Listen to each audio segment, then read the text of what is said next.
Hello BSc third semester. आज की class में हम लोग अनबायसनेस और कंसिस्टेंसी विद एग्जांपल पढ़ेंगे। जैसा कि हम लोग आखिरी क्लास में सेंटर लिमिट थ्योरम के बारे में देखे थे और शायद weak law of large number भी देखे थे कि क्या होता है, कुछ वो सब टॉपिक हम लोग देखे थे। आज की क्लास में हम लोग pure inferential point of view से सारी पढ़ाई करेंगे, जिसको हम लोग बोलते हैं पहले टॉपिक अनबायसनेस क्या होती है, कंसिस्टेंसी क्या होती है। इन सबसे पहले भी कुछ टॉपिक्स आते हैं जिसको बोलते हैं statistic, estimator, parameter, parameter space. वो हम लोग ऑलरेडी बहुत पहले डिस्कस कर चुके हैं, शायद पहले दूसरे लेक्चर में। इस लेक्चर में हम लोग अनबायसनेस पढ़ेंगे और कंसिस्टेंसी पढ़ेंगे और उनके कुछ एग्जांपल्स भी देखेंगे जो कि काफी अच्छे हैं, ठीक है ना। और इसके लिए भी आप लोग और एग्जांपल भी प्रैक्टिस करिएगा।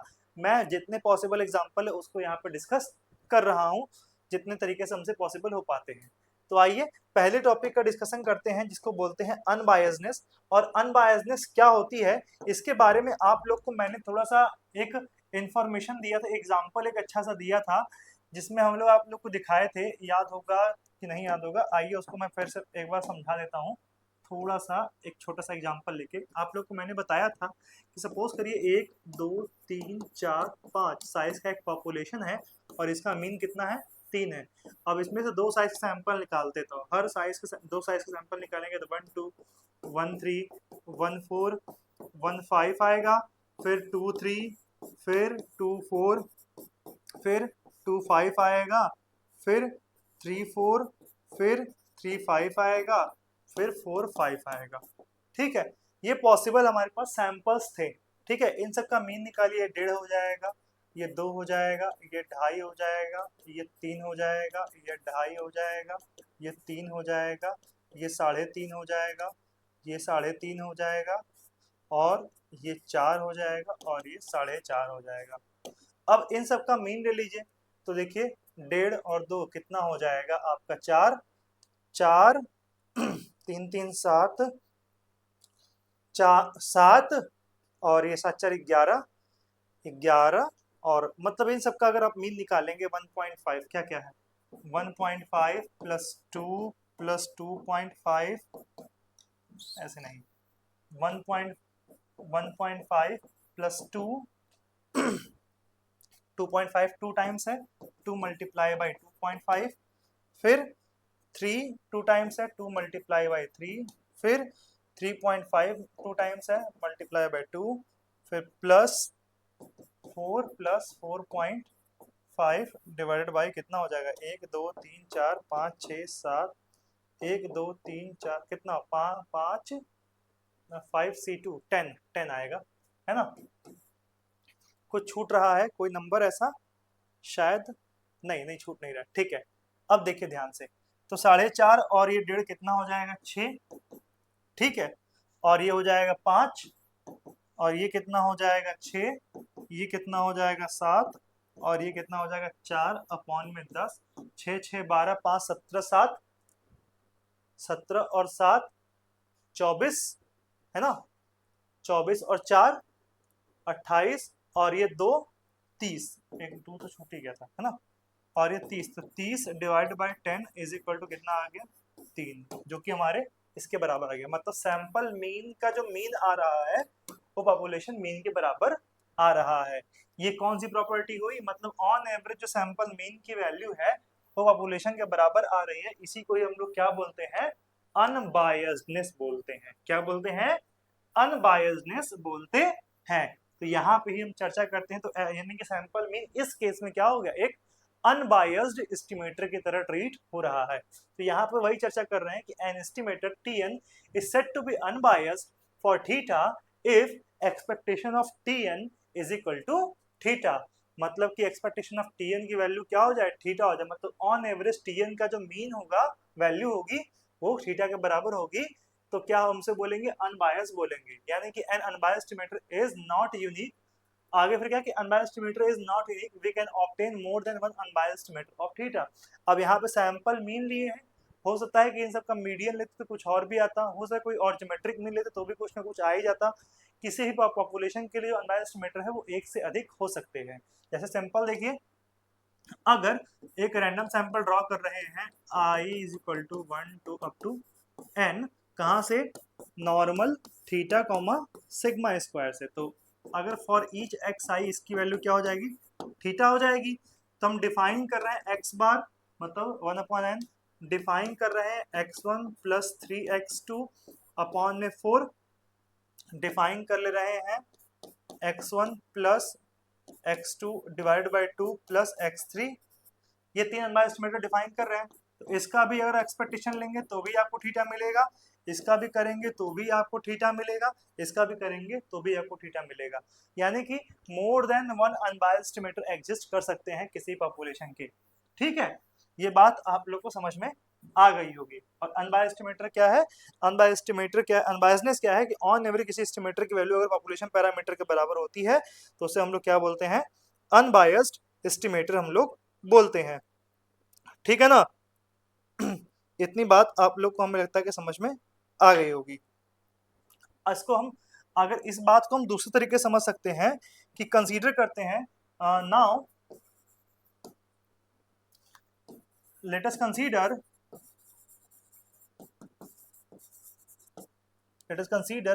a linear combination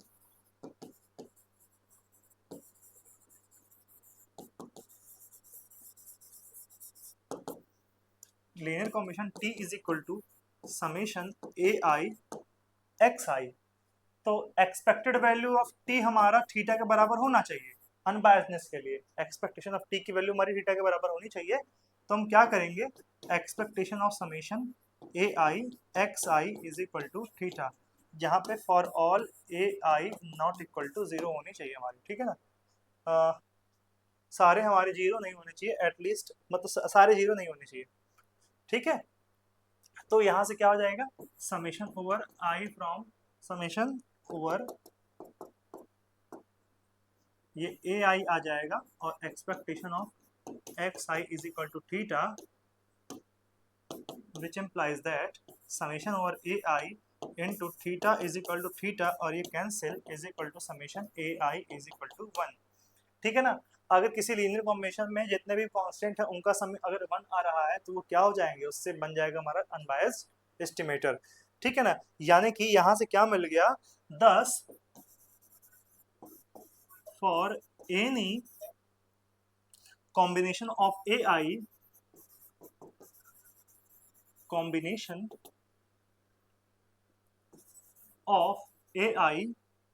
for which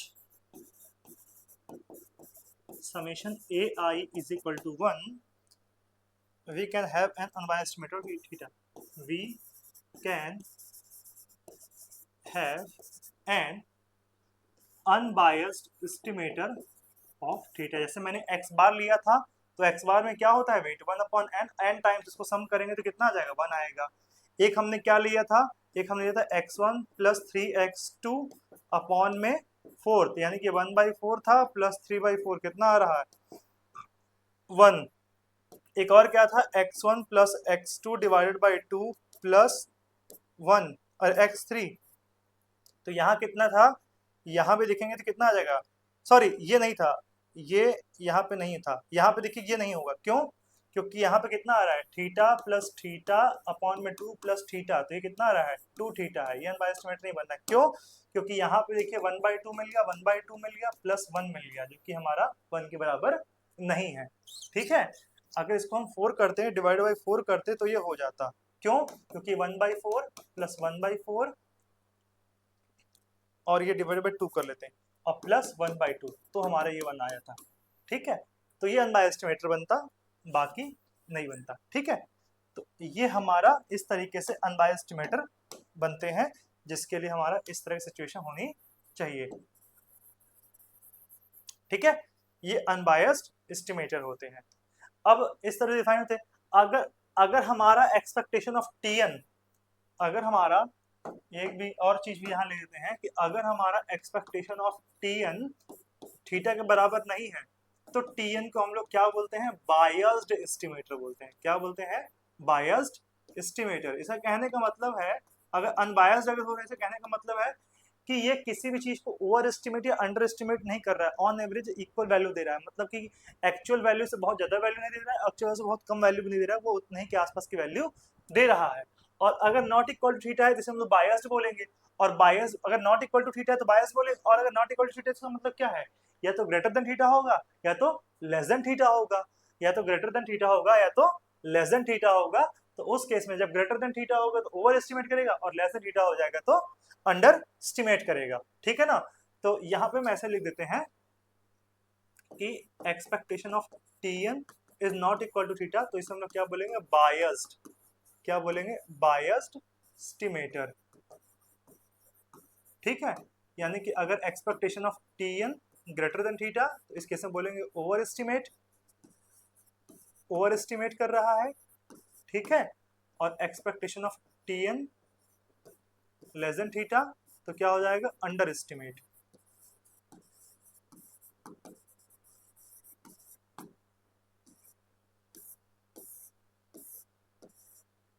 under estimate कर रहा है, ठीक है। और एक्सपेक्टेशन अब अंडर एस्टिमेट करे जब ये इक्वल नहीं होता है तो इन दोनों के बीच जो डिफरेंस होता है उसी को बोलते हैं हम लोग क्या, बायस, क्या बोलते हैं, बायस। अगर expectation of T n theta के बराबर नहीं तो expectation of T n minus theta का जो वैल्यू होता है उसे हम लोग क्या बोलते हैं, बायस, वो एरर। इसीलिए बोलते हैं कि जब बायस जीरो हो जाता है तो वो क्या हो जाता है, अनबायस हो जाता है, मतलब विदाउट एनी बायस, ठीक है। ये पूरी इसकी कहानी थी कि क्या होता है अनबायसनेस, इसके बारे में इतनी कहानी आप लोग समझ लिए हैं, और अनबायसनेस मोर देन वन पॉसिबल है, ठीक है। अब उसके बाद क्या है, जस्टिफाई करना है कि the unbiased matter may not be good in the sense that sometimes it tends to absurd result. अब ये करना है, अब इसका मतलब क्या होता है कि अनबायस्ड एस्टिमेटर जरूरी नहीं है कि हमेशा अच्छा होता है, क्योंकि ये कभी कभी एक एब्सर्ड रिजल्ट देता है। और एब्सर्ड रिजल्ट के लिए बहुत अच्छा सा एग्जांपल है, बहुत पॉपुलर एग्जांपल है, इसके लिए आप लोग को मैं एग्जांपल दे रहा हूं कि let x be the Poisson variate. अब कैसे ये होगा देखिएगा ना, Poisson variate with parameter theta, with parameter theta, ठीक है ना। अब कंसीडर करिए लेट, अब देखिए आपको समझ में आएगा, let T is equal to minus two के पावर एक्स, माइनस टू के पावर एक्स, ठीक है ना। माइनस टू के पावर एक्स, इससे बढ़िया है हम क्या कर लेते हैं, इसको और जनरलाइज कर ले रहे हैं, माइनस के पावर एक्स, ठीक है ना, माइनस के पावर एक्स कर ले रहे हैं, ये ज्यादा अच्छा रहेगा। अब देखिए एक्सपेक्टेशन ऑफ टी लेते हैं तो क्या हो जाएगा, एक्सपेक्टेशन ऑफ माइनस के पावर एक्स आएगा, के पावर एक्स आएगा।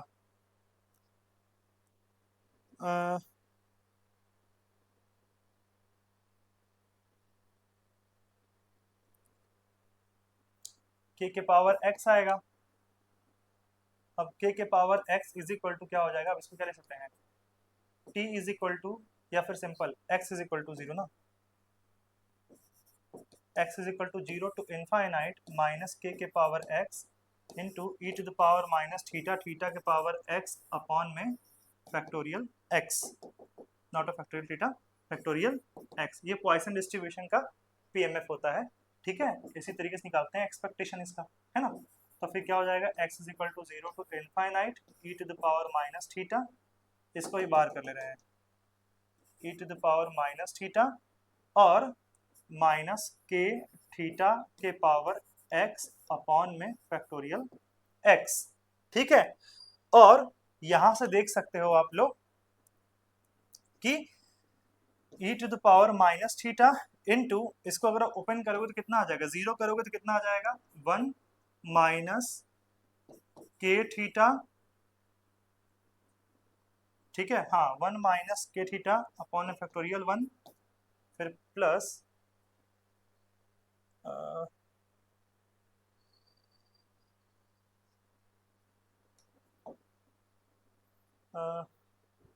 यहाँ पे ना जो मुझे लग रहा था वही है कि ये ऐसे होना चाहिए, ये होना चाहिए, अब जाके सही रिजल्ट आएगा। तो प्लस माइनस तभी कैसे बनेगा, ऐसे ही नहीं बनेगा। ए यार,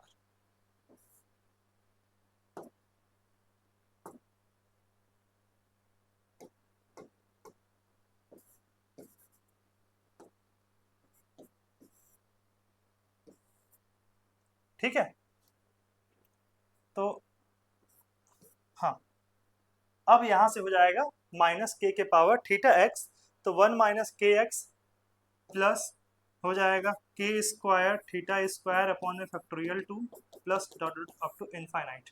ठीक है, तो यहाँ माइनस होगा, सॉरी यहाँ माइनस होगा।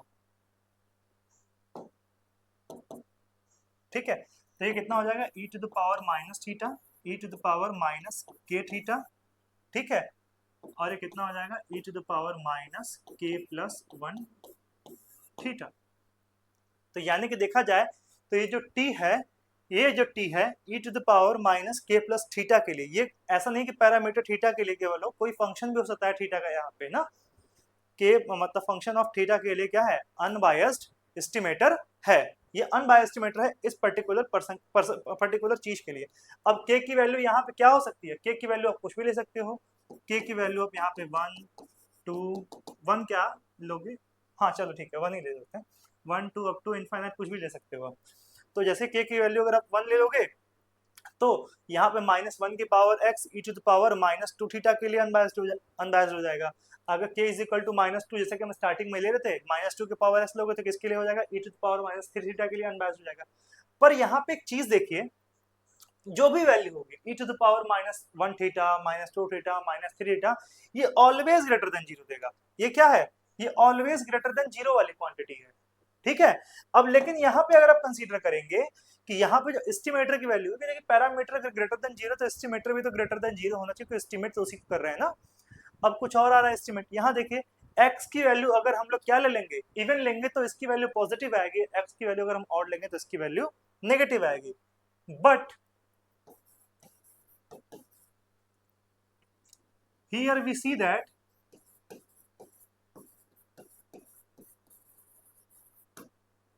t is equal to k के power x, x is even, और ये कितना हो जाएगा,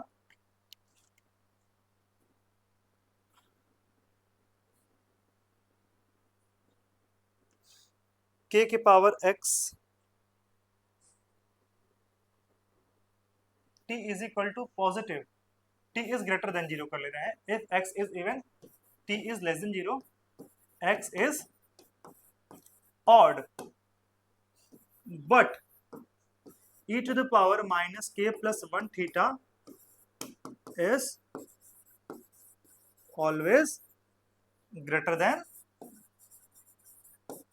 0, but its estimator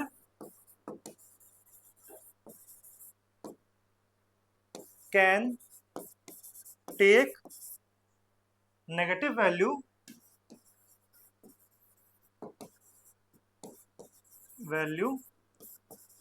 for odd x, for odd x, ठीक है ना, फॉर ऑड x के लिए नेगेटिव वैल्यू ले सकता है, इसलिए क्या हो गया, it is an absurd estimator. ठीक है ना, it is an absurd estimator, ये अच्छा एस्टिमेटर इस केस में नहीं है। ठीक है, अब हम लोग आगे पढ़ते हैं, आगे क्या है, justify that unbiased estimator does not always exist. अब क्या है, बर्नौली का पी स्क्वायर का अनबायस्ड एस्टिमेटर एग्जिस्ट नहीं करता है, ये एक एग्जांपल है इसका। देखिए इसमें क्या है, देखिए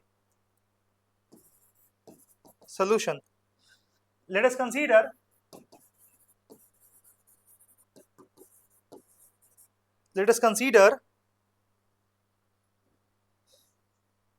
ठीक है ना, अ बाइनोमियल,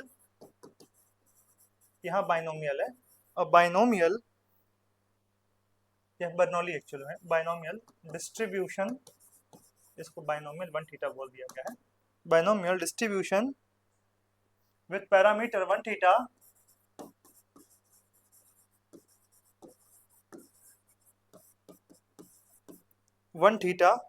ठीक है ना, with parameter 1 theta.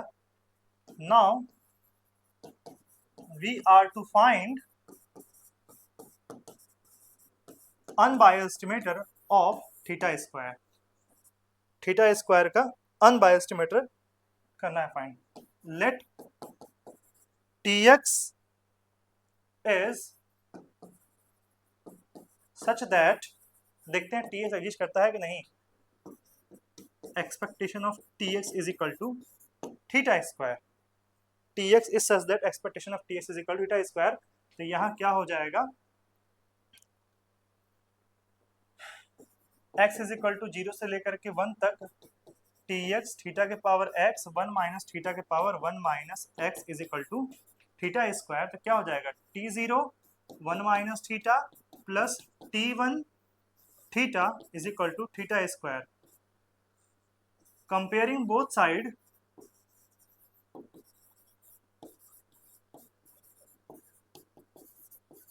comparing both side we can see that,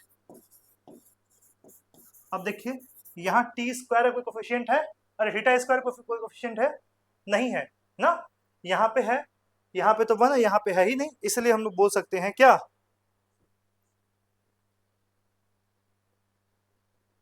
ठीक है, इसलिए हम लोग बोल सकते हैं comparing both side we see that we have no coefficient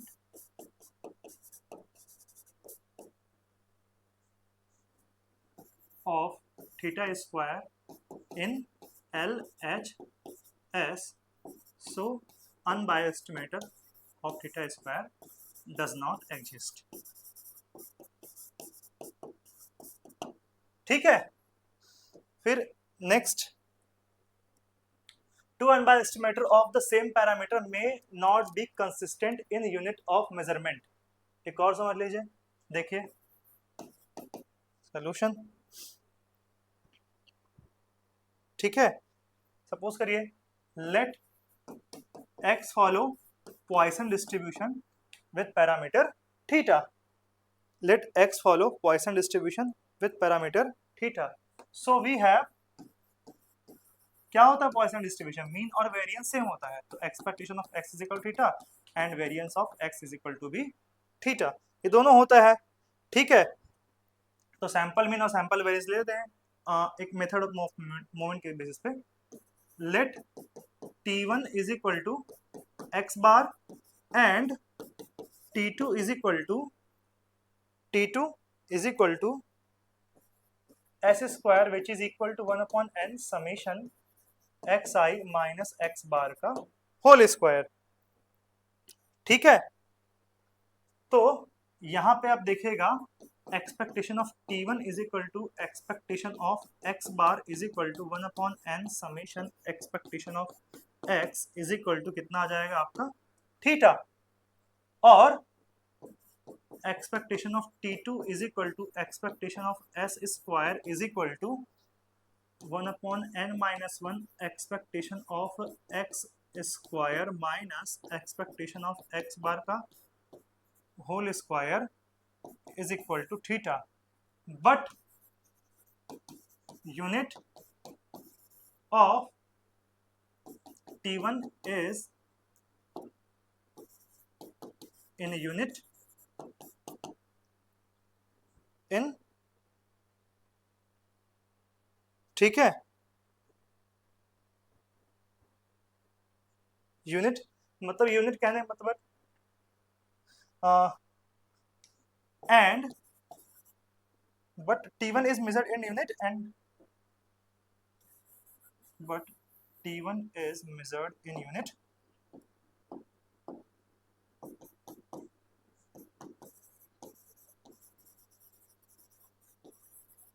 unit and t2 is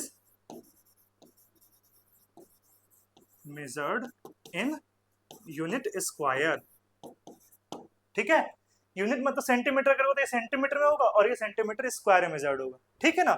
इसलिए मैंने यूनिट यूनिट लिखा है, सेंटीमीटर होगा सेंटीमीटर, किलोमीटर होगा तो किलोमीटर, और जो भी होगा मतलब ग्राम में होगा तो ग्राम, ग्राम स्क्वायर ऐसे हो जाएगा। मतलब ये स्क्वायर में मेजर करेगा और किस में करेगा, केवल सिंपल में, ठीक है। लेकिन दोनों अनबायस्ड है।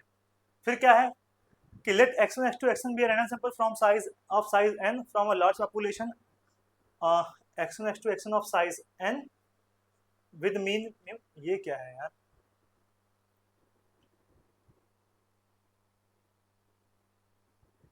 अच्छा यहाँ पे स्मॉल n होगा इसलिए गलत लिखा है, वही तो मैं कहूँ, ठीक है, कुछ है नहीं। तो late x1 x2 xn be a random sample from a large population of size n, जो कि x1 x2 xn साइज का है, with mean mu and variance sigma square, the sample mean and sample variance is given by, यहाँ पे लिखा है x bar is equal to 1 upon n summation xi and s square, हाँ s square is equal to 1 upon n summation xi minus x bar का whole square, small s square में define कर रहा हूँ।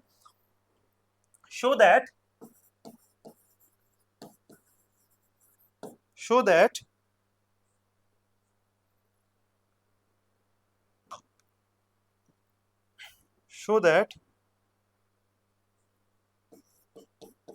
expectation of x bar is equal to mu, ठीक है, but expectation of s square is not equal to sigma square, ये proof करना है, ठीक है ना, प्रूफ। अब रैंडम सैंपल ड्रॉ किया गया है तो x i from 1 to n, sample है, सैंपल की बात कर रहे हैं, फ्रॉम या फिर ऐसे normal with mean mu and variance sigma square which gives expectation of x i is equal to mu and variance of x i is equal to sigma square, ठीक है। तो एक्सपेक्टेशन ऑफ एक्स बार क्या हो जाएगा, 1 upon n expectation of summation x i हो जाएगा, जो कि हो जाएगा 1 upon n summation over i from 1 to n expectation of x i which is equal to कितना आ जाएगा, म्यू। तो प्रूफ हो गया कि x bar is an unbiased method of mu, यहां से आप देख सकते हो, ठीक है, सिंपल। बट एस स्क्वायर नहीं होगा, एस स्क्वायर नहीं होगा, उसके लिए क्या करेंगे, देखिए expectation of s square is equal to expectation of 1 upon n summation x i minus x bar का होल स्क्वायर, ये ऐसे, इसको और फॉर्म में क्या लिख सकते हैं, expectation of 1 upon n summation x i का स्क्वायर माइनस एक्स बार का होल स्क्वायर, ठीक है। तो हम लोग जानते हैं कि if x i follow normal mu comma sigma square then 1 upon n summation x i follow करता है, जिसको हम लोग क्या बोलते हैं, एक्स बार फॉलो करेगा normal mu comma sigma square, ये तो चीज हम लोग जानते हैं। अब बस इसी का यूज करेंगे हम लोग अभी ना। तो यहाँ से expectation of s square is equal to 1 upon n summation over expectation of x i square minus expectation of x bar का स्क्वायर, तो ये कितना हो जाएगा, 1 अपॉन n समेशन, ये हो जाएगा variance of x I plus expectation of x square minus ये हो जाएगा वेरिएंस ऑफ एक्स बार और plus expectation of x bar का होल स्क्वायर, ये कितना हो जाएगा, 1 अपॉन n, ये हो जाएगा समेशन, ये हो जाएगा सिग्मा स्क्वायर, ये हो जाएगा म्यू का स्क्वायर, ठीक है, और ये हो जाएगा कितना, सिग्मा स्क्वायर बाई n, और ये हो जाएगा म्यू का स्क्वायर, और ये हो जाएगा n sigma square plus mu square upon में n माइनस ये हो जाएगा sigma square by n minus mu का स्क्वायर, ये इससे कैंसिल, ये हो जाएगा सिग्मा स्क्वायर प्लस म्यू का square minus sigma square by n minus mu का स्क्वायर, ये इससे कैंसिल, और यहाँ कितना आ गया, sigma square common n minus 1 upon में n, जो कि किसके बराबर है, expectation of s square is equal to sigma square n minus 1 upon में n which is not equal to sigma square. बस यही n माइनस 1 इधर चला जाएगा और n ऊपर चला जाएगा तो यहाँ से आ जाएगा। यहाँ पे आप देख सकते हो कि expectation of n s square upon n minus 1 करेंगे तो हमारा किसके बराबर हो जाएगा, sigma square, that is n s square upon में n माइनस 1। कहने का मतलब क्या हो जाएगा, 1 माइनस 1 अपॉन में is an unbiased matter, but that is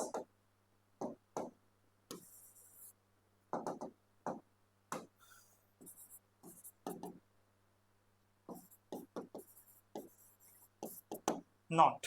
ठीक है, यही बात यहां से प्रूफ हो गई। स्मॉल एस स्क्वायर नहीं हो रहा है unbiased matter, but capital S square यहाँ पे हो जा रहा है, जिसको हम लोग इस तरह से डिफाइन कर रहे हैं।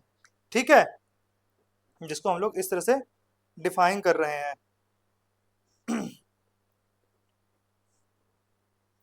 एक मिनट,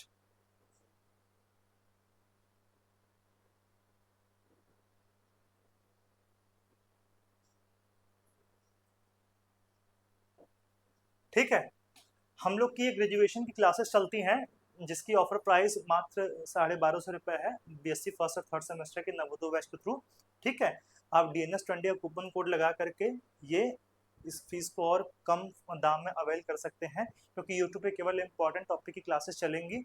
हम लोग इस ऑफर प्राइस में आपको 4 सब्जेक्ट कवर करेंगे, जिसमें आपके 2 मेजर और 2 माइनर कोर्सेज रहेंगे, जिसके फीचर्स ऑनलाइन इंटरेक्टिव क्लासेस है, लाइव डाउट क्लास है, class plus handwritten notes मिलेंगे, PYQ कराए जाएंगे, 1 शॉट रिवीजन आपको यूनिट वाइज भी मिलेंगे, जिसकी वैलिडिटी आपकी जिसकी वैलिडिटी आपको एग्जाम तक रहेगी, और कोर्स सिलेबस आपका खत्म हो जाएगा आपका 3 मंथ में। ठीक है, आप ज़्यादा जानकारी के लिए समय पर कॉल या व्हाट्सएप कर सकते हैं, और हमारे DNS एजुकेटर ऐप को डाउनलोड कर सकते हैं, और स्टडी मटेरियल सेक्शन से स्टडी मटेरियल भी आप डाउनलोड कर सकते हैं। नेक्स्ट क्या है, नेक्स्ट है आपका इलस्ट्रेशन कि x1 h2 x1 be a random sample from normal population। यहाँ स्मॉल n होगा बेटा,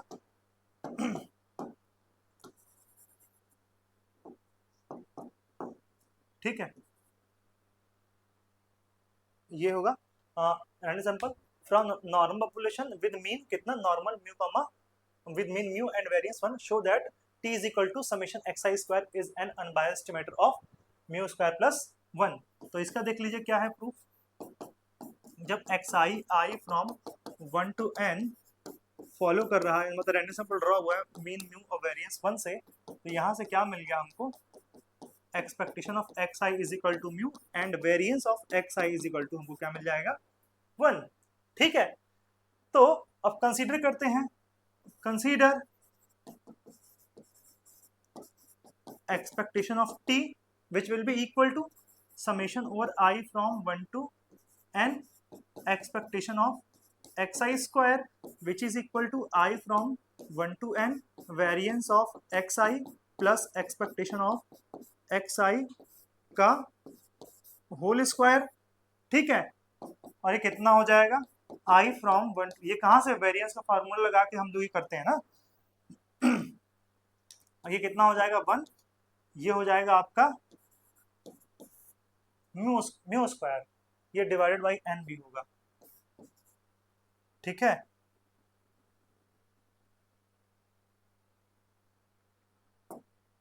डिवाइडेड बाई n भी होगा, नहीं लिखा गया है।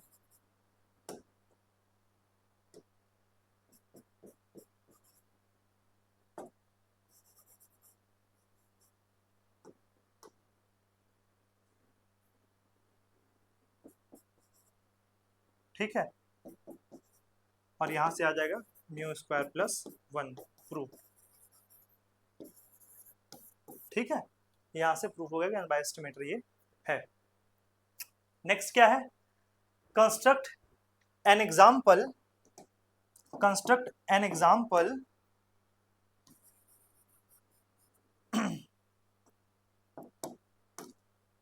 Construct an example to show that unbiased estimator may not be unique. अरे यार अभी तो ये किया था, अनबायस्ड एस्टिमेटर यूनिक नहीं होते हैं, इसका भी एक एग्जाम्पल आप लोग को मैं दिखा दे रहा हूँ, यहाँ पे आप लोग देखे ही हो। ठीक है ना, ये तो आप, मैं छोड़ दे रहा हूँ, यहाँ पे तो आप लोग देखे ही हो यूनिट वाला, ठीक है ना। कौन सा ये एग्जाम्पल है,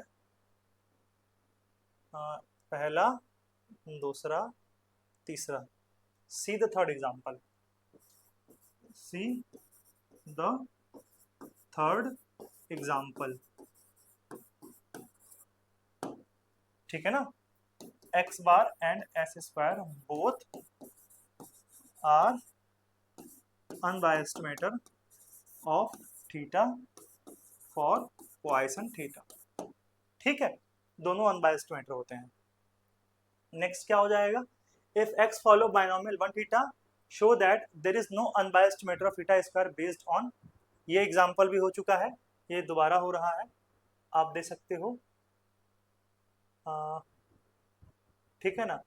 सी एग्जाम्पल 2, सी एग्जाम्पल 2,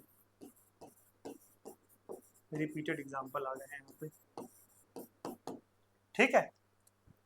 नेक्स्ट क्या हो जाएगा, let x1 x2 xn be a random sum from Bernoulli variable x taking value 1 with probability theta and 0 with probability 1 minus theta, show that this is an unbiased measure of theta square where t is equal to x1 x2 xn। ये काफी अच्छा सा example है, देखिएगा। solution, since we know that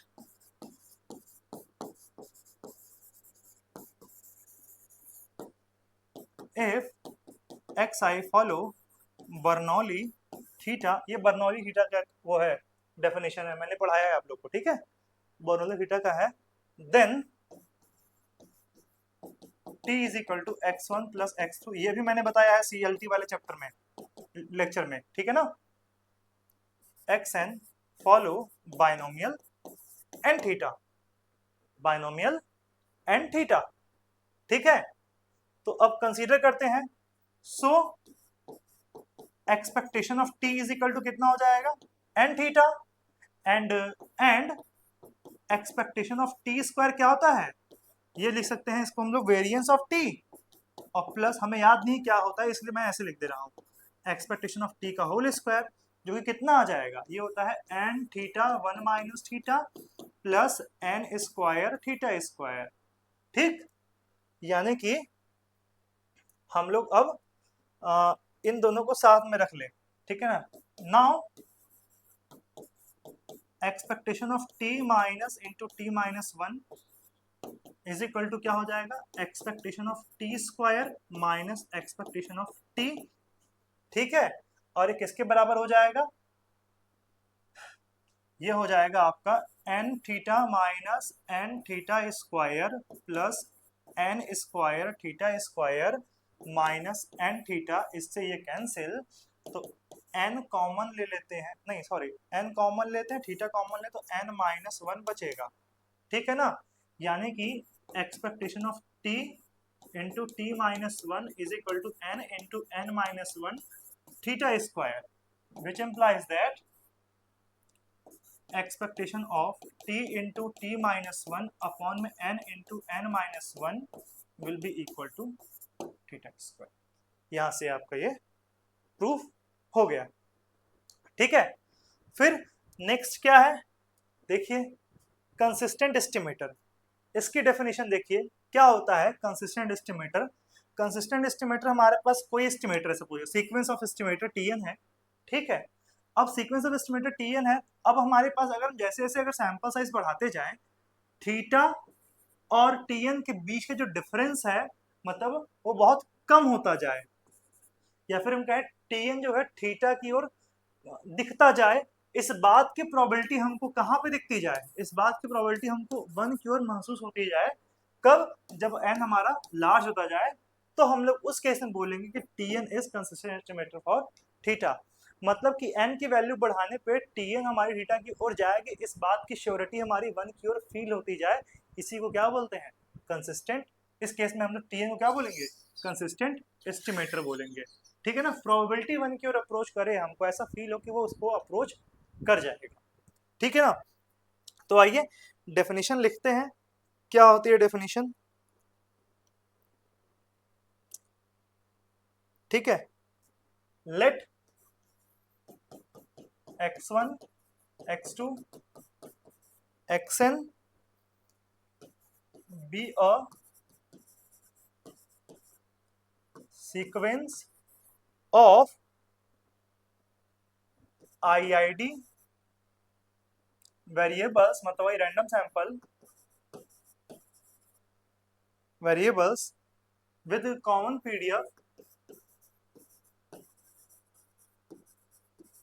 with a common PDF f theta, theta belongs to capital theta parameter space, a sequence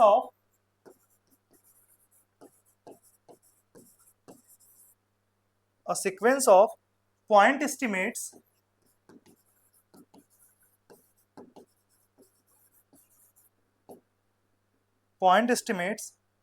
Tn will be consistent of theta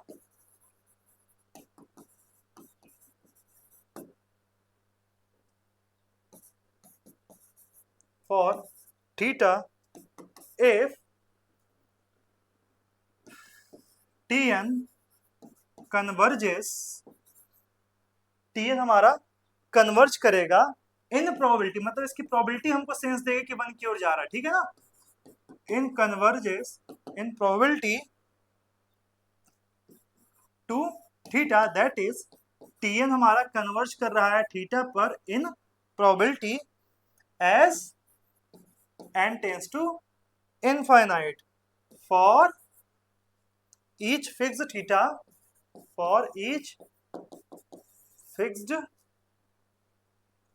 theta belongs to capital theta, that is probability that Tn और theta के बीच में जो difference है वो किसी बहुत small value से भी स्मॉल हो, इस बात की प्रोबेबिलिटी एक बहुत छोटी वैल्यू, एक से लगभग एक को अप्रोच करने वाली वैल्यू से भी बड़ी हो, मतलब 1 माइनस ईटा क्या होगा 0.99 समथिंग हो, उससे भी बड़ी हो, मतलब 1 ना हो पर 1 से छोटी ही हो। अगर इसको 0.9 है तो ये क्या हो 0.99 हो, या फिर 0.999 हो, या फिर 0.9999999 हो, पर 1 ना हो, ठीक है ना। फॉर ऑल क्या हो जाए eta greater than eta naught, ठीक है ना, which will be function of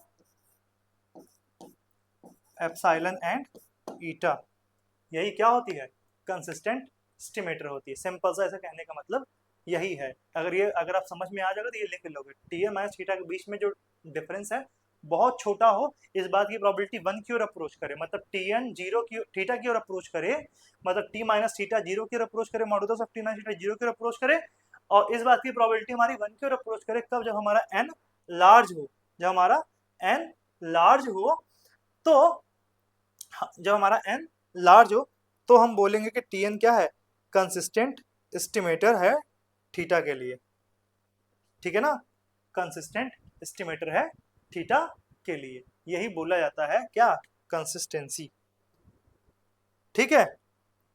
अब इसकी इनवेरियंस प्रॉपर्टी क्या होती है,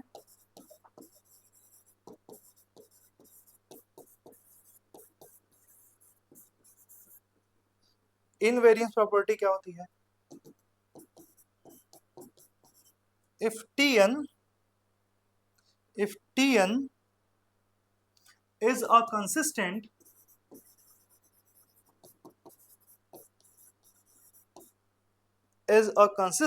estimator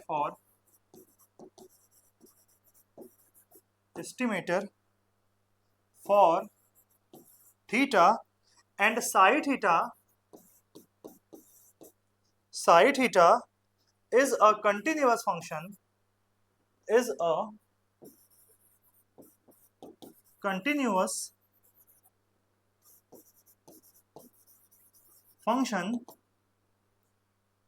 of theta, the psi Tn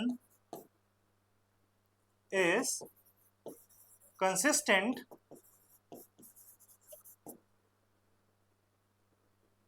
for psi theta।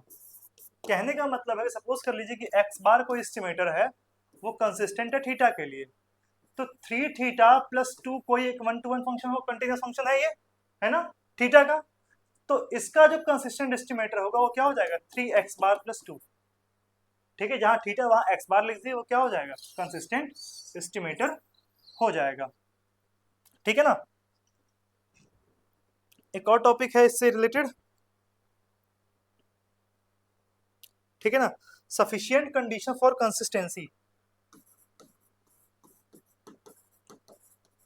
Sufficient condition for consistency. ठीक है ना। If Tn is a sequence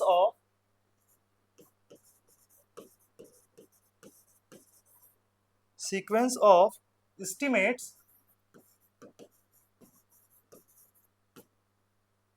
such that expectation of Tn tends to theta and variance of Tn tends to 0, then Tn is consistent estimator of, then Tn is consistent estimator for theta. ऐसे example देखिए, late x1 x2 xn be a random sample from normal theta comma sigma square, then show that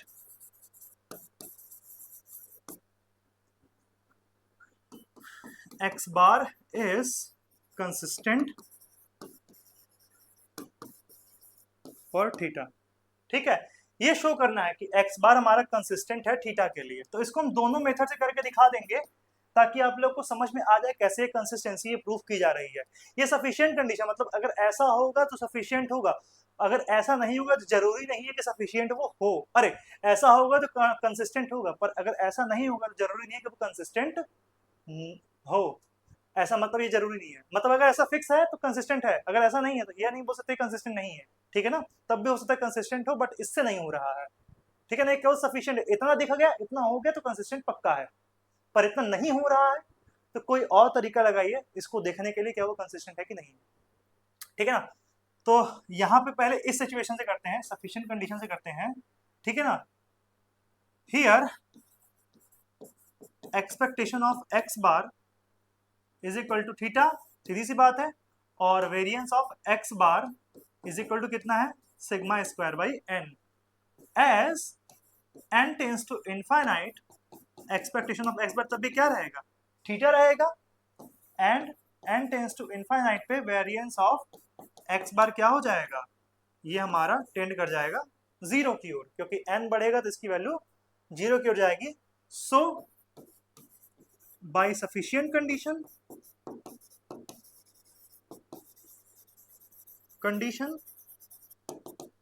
हम लोग क्या बोल सकते हैं कि x bar converges to theta in probability, ऐसे भी बोल सकते हैं। ठीक है ना, एक ये तरीका है। दूसरा तरीका क्या है, हम डेफिनेशन लगा सकते हैं कि एक्स बार माइनस थीटा का प्रोबेबिलिटी वाला था, तो by Chebyshev inequality, by Chebyshev's inequality, आप इसको पढ़े होंगे। ठीक है, बाय चेबीशेव्स इनइक्वालिटी, ठीक है, ये जरूर पढ़ेगा चेबीशेव्स इनइक्वालिटी क्या है, नहीं तो मैं शायद आगे डिस्कस करूंगा, कर चुका हूँ। बाय चेबीशेव्स इनइक्वालिटी क्या होता है, probability that x bar minus theta less than k sigma is greater or equal to 1 minus 1 by k square. ठीक है, 1 माइनस, ठीक है, सॉरी क्या होता है, probability that t, sorry, probability that t minus theta, फिर टी ना छोड़ के हम एक्स लिखते हैं ना, x minus theta less than c या फिर एप्सिलॉन कर ले रहे हैं, इज ग्रेटर देन क्या हो जाएगा 1 माइनस ठीक है, 1 minus variance of x upon में एप्सिलॉन का स्क्वायर, ये होता है। Since x follow normal theta comma sigma square, so x bar follow करेगा normal theta comma sigma square by n. So we have probability that x bar minus theta less than epsilon is greater than or equal to 1 minus variance of x bar upon में epsilon का square, और x minus theta less than epsilon is greater than or equal to 1 minus sigma square n square epsilon square will be 10 to 1 as n tends to infinity। ये by definition हमने कर दिया। So x bar is consistent for theta। ठीक है, यहां से ये बात प्रूफ हो गई। ठीक है, और अगर आपसे यहां कहता कि सपोज कर लीजिए यहां से कहता कि चलो भाई थीटा के पावर 10 का कंसिस्टेंट एस्टिमेटर बताओ, तो कह दो कि x बार की पावर 10। ठीक है, वो भी क्या है, कंटिन्यूअस फंक्शन है। ठीक है, तो आई थिंक इतनी बात आप लोगों को समझ में आ गई होगी। मिलते हैं अगले लेक्चर में। ये हमारे ग्रेजुएशन की कुछ क्लासेस चलती हैं जिसका ऑफर प्राइस मात्र 1250 रुपये है, जिसमें कोर्स के फीचर्स आपके हैं online interactive class, live doubt class plus hand notes मिलते हैं, PYQ कराए जाते हैं और 1 शॉट रिवीजन आपको यूनिट वाइज में मिलते हैं। नवोदय बैच के थ्रू ही चलते हैं, जिसकी कोर्स की ड्यूरेशन जो होती है हमारी 3 मंथ की होती है, वैलिडिटी टिल एग्जाम होती है। अगर आप DNS20 का कूपन कोड लगाएंगे तो आपको मात्र 1000 में ये कोर्स अवेल हो जाएगा, जिसमें आप लोग 4 पेपर पढ़ सकते हैं, जिसमें 2 मेजर और 2 माइनर, और फर्स्ट यूनिट आपको फ्री में मिलेगा। ठीक है, और आपका इससे ज़्यादा जानकारी के लिए इस नंबर पर कॉल या व्हाट्सएप कर सकते हैं, और DNS एजुकेयर ऐप को आप डाउनलोड कर सकते हैं। मिलते हैं अगले लेक्चर में, तब तक के लिए जय हिंद।